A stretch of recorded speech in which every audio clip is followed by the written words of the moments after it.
Hello, everybody. Good morning. This is your host, Jordan Tremaine, and welcome to the Perspective Podcast, where we explore new thoughts, connect ideas, and offer new perspectives that may change the way you think about a thing or two. And today, we're going to talk about safe spaces. All right, so I don't know why I whispered that. So if you missed that, today's topic is safe spaces. And yeah, I think safe spaces are cool, but I think there is a potential for safe spaces to become unsafe spaces, and I want to talk about that because I think it's kind of built into the modern idea of a safe space as far as I understand the idea. So, like, if I'm misunderstanding, um, that's possible, but from my understanding of a safe space, I can see this thing that I want to talk about today where maybe it's not so safe for everybody. But hello, good morning, everybody. We're gonna jump right into it today because I am ready to rock and roll. I'm not trying to offend people here. I'm not trying to shame people or do any like negative stuff towards people. I'm trying to share ideas like I do every week. So take it or leave it. I really appreciate this analogy or metaphor or saying, whatever, where when you listen to something, you should take the shopping cart approach or the grocery store approach, where like you go into the grocery store and you like walk up and down the aisles and you see a bunch of stuff, and you don't pick out everything and put everything in your shopping cart. You pick out the stuff you want and then you take it and you go home. And the stuff you don't want, you don't throw a tantrum. You don't like grab it and throw it on the floor and break it because you don't like it. You just leave it there because it's not something you want. And I think in life, that's a pretty good way to go. And in this podcast, I also think so. Like, if the idea is not for you, leave it on the shelf. If the idea is for you, put it in your cart. And I'm just saying, here's something. If you want to put it in your cart, you can. If you don't, that's up to you. But yeah. So we're going to talk about safe spaces. And in my experience, a safe space is it's usually a public space. So it could be like a center for, I don't know, abortion, or a LGBTQ center or something like that. I think they're normally centers, or like, yeah, community center is a center too. But they're places where certain groups of people can go, and I think Alcoholics Anonymous is another safe space where normally people go that have a shared experience or a shared identity. So sometimes there's safe spaces for certain ethnicities, for certain religions or beliefs, for certain sexual orientations, for certain life experiences, kind of like AA meetings are for life experiences kind of thing. And you go into this space, and it's for people to feel safe, to express and be accepted in the vein of what the safe space is promoting. So most safe spaces, like in the title of the space, it'll tell you like Alcoholics Anonymous is like a safe space for alcoholics. And maybe the Pride Center is a safe space for people of sexual orientation that may not be popular in the society or may be frowned upon or whatever by certain parties. And that's great because I think everybody should have a place where they're accepted. I'm going to go further than that and say everybody should feel accepted everywhere, and everybody should accept themselves. Nobody should be like attacking people for being different, which I know definitely happens. I'm not saying it doesn't happen. I'm saying that shouldn't happen. People should be allowed to be who they are, so long as being who they are allows other people to be who they are. So there's that.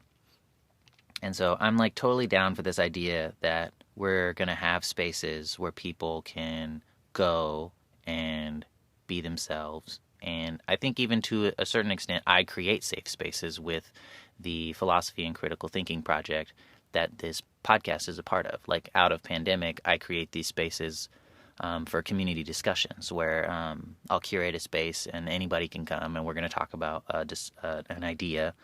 And I'm there to make sure nobody picks up a pitchfork or something like that and attacks somebody else for having an idea they don't like, or I'm there to kind of play referee and make sure the space stays safe. And I think what I'm going to talk about today is coming from my experience in hosting those community discussions, which I'm really excited to get back to once this pandemic is over. I'm going to be very attentive to the public health situation, so I'm not going to open up my doors and start doing stuff until it's like definitely safe. So just if you're like wanting to go do some of that stuff, which is going to be in the Southern California area, because that's where I live right now, I'm not going to do that until it's like green light for everybody.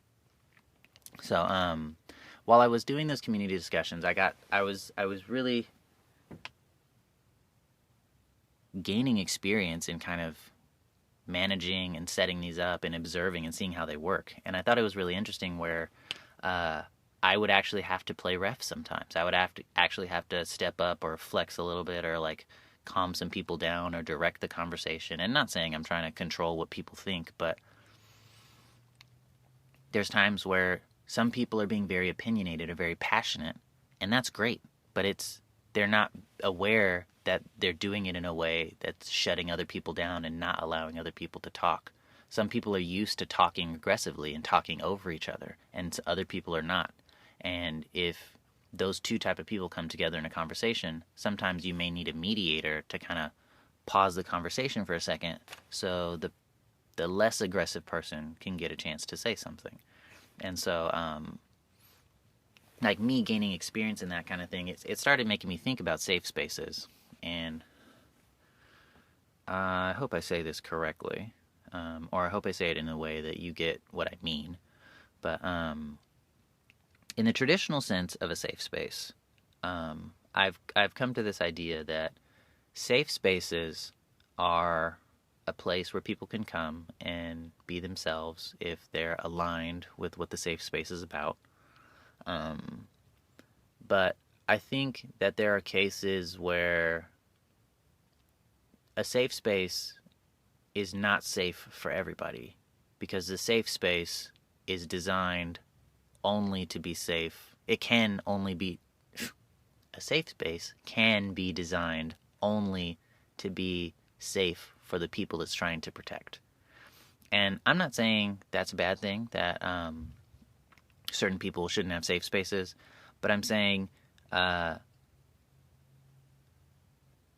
it's kind of a strange thing to call a place a safe space when, if somebody comes in and disagrees with what you are trying to promote, I'm not saying they're throwing Molotov cocktails and beating people up and spray painting stuff. I'm saying people disagree or they have different ideas.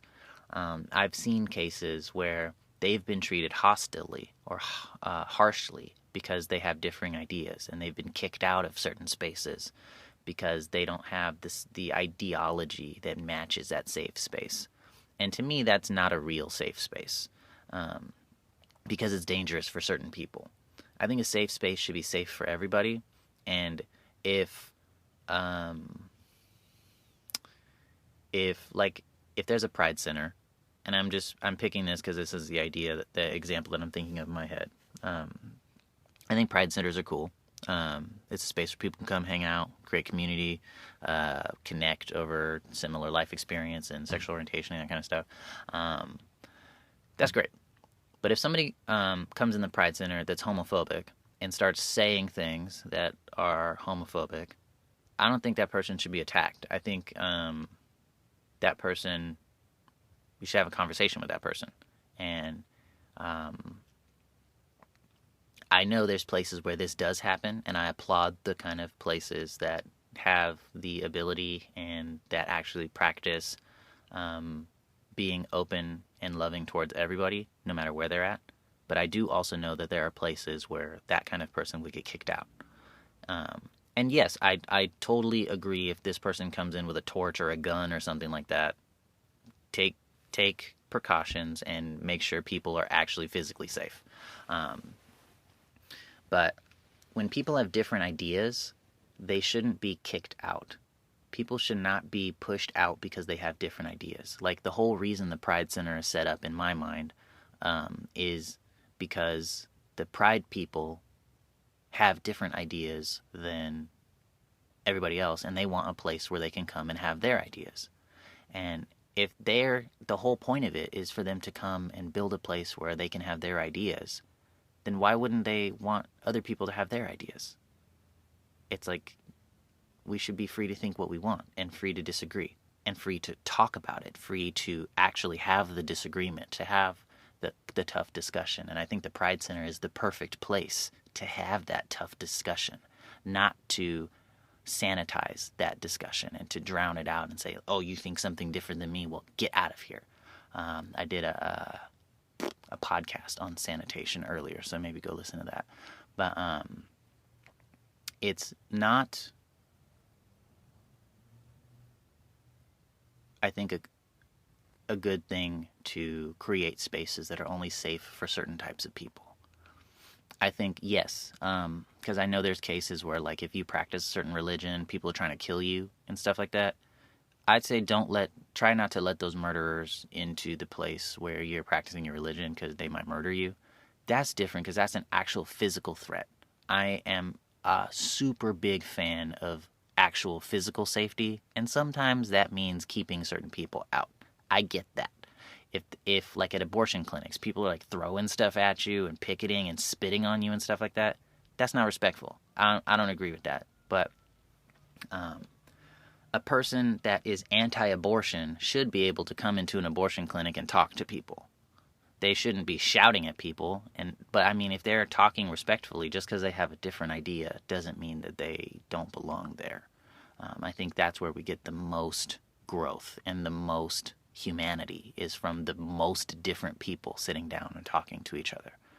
So this idea, I wanted to share this, not necessarily to bash on safe spaces, because I think safe spaces do a great thing, and I don't think this is bashing on them at all. It's more this idea of, this space is only for this ideology. If you don't match this ideology, like, get out.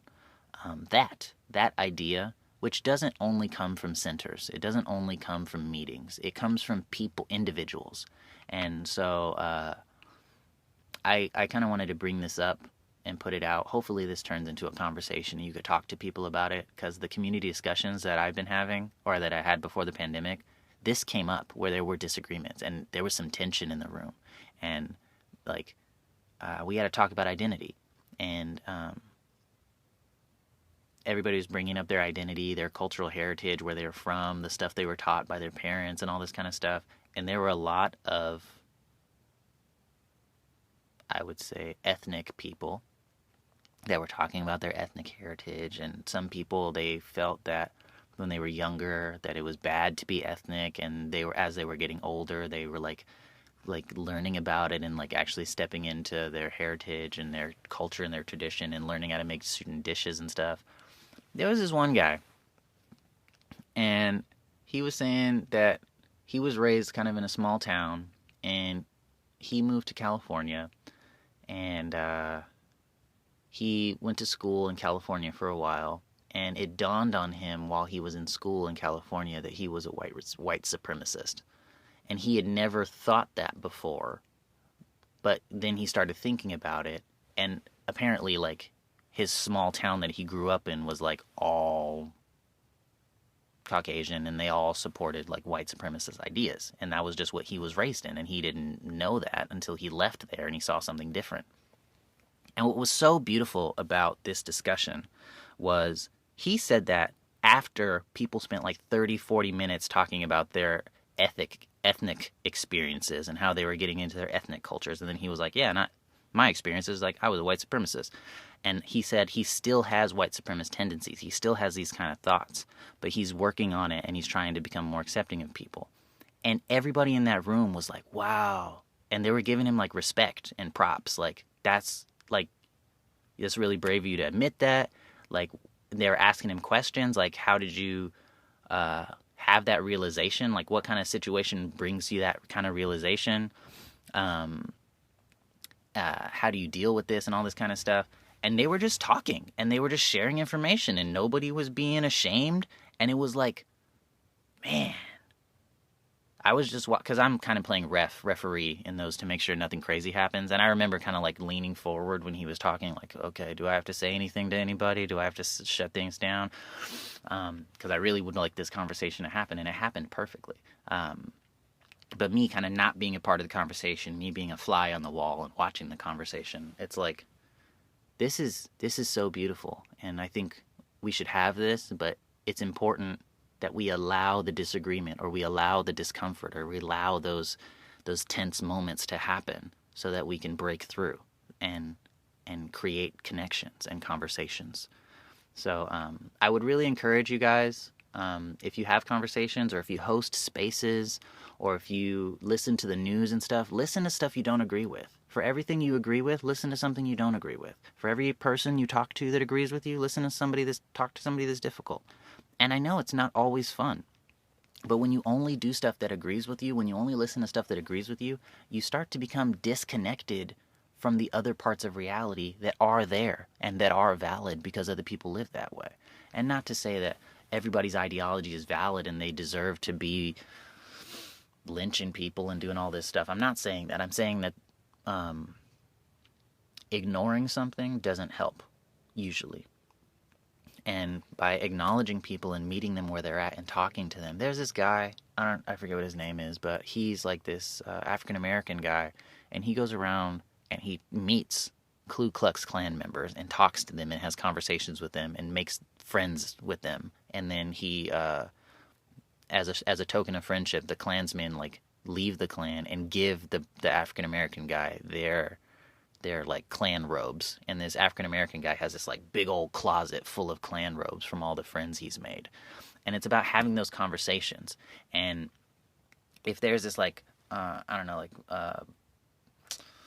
black community center that doesn't let white supremacists in, or doesn't let Klan members in because they're Klan members or whatever, we can't have those conversations. And I'm not saying let them in with pitchforks on their horses and having them shooting people. Like, yeah, keep people safe, but allow these conversations to happen. Allow the disagreements to happen. Like, okay, where is this hate coming from? Where is this disagreement coming from? Are we even disagreeing, or are we looking at the same thing in two different ways? Are we calling the same thing two different words? And you'd be surprised how often or how much you agree with people you think you disagree with if you actually sat down and tried to understand.